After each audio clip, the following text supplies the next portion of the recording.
Okay, so for the last of the Central Powers, we've got the leaders from Japan.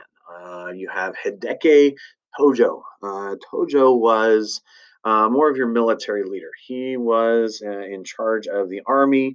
He's going to be appointed to prime minister. He has a political role as well.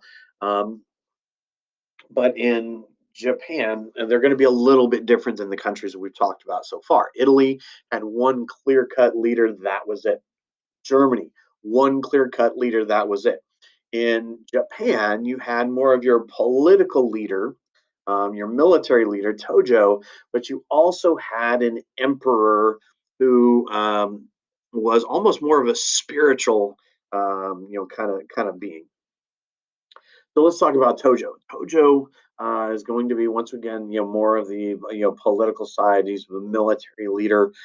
This is going to be the guy that, when it comes to what is it that Japan's Army, Navy, Air Force, what are they going to be doing? Tojo is going to be the guy that's making those calls. He's going to be the one that is really pushing a lot of these things. Now, when it comes to Pearl Harbor, he was obviously involved in the planning of that. He was obviously involved in the execution of that. But it's also believed that he wasn't 100% on board in support of that.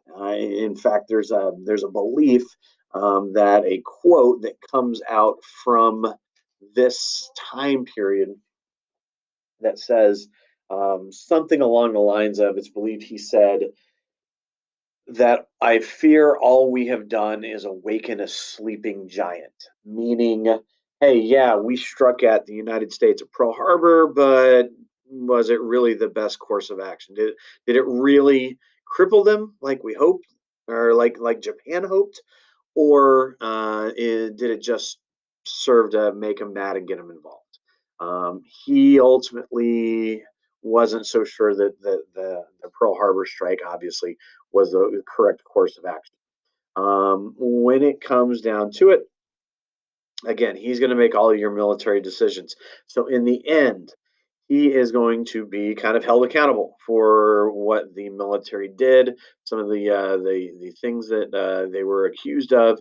He's ultimately going to be arrested and put on trial for war crimes. He's found guilty and winds up being hanged. Looks like, according to this, he may have tried to commit suicide ahead of that, which was kind of seen as an honorable thing in Japanese culture at that time. But ultimately, he's going to be tried and hanged for war crimes. The other one then was going to be Emperor Hirohito. Hirohito is shown here as a very young man. He was the emperor of Japan. Now, the emperor of Japan was an interesting character here because the emperor was somebody that was kind of above everybody else. The emperor is somebody that was never seen. They have this forbidden city that nobody ever goes to because that's where the emperor is. Nobody sees him, nobody hears from him. In fact, none of the public hears from Emperor Hirohito until he comes on the radio and says, "Hey, we have to surrender in World War II." That's the first thing they ever hear from him. But he's seen as a direct descendant, direct connection to God Himself. Um, the stories go that he was the one who was really primarily in favor of the surprise attack at Pearl Harbor. That would kind of make some sense, especially if Tojo really was ultimately against it.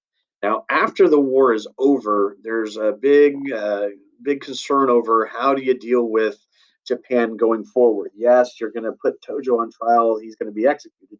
But what do you do with the emperor? Because you want to have good relationships with a country like Japan for all the things that they produce.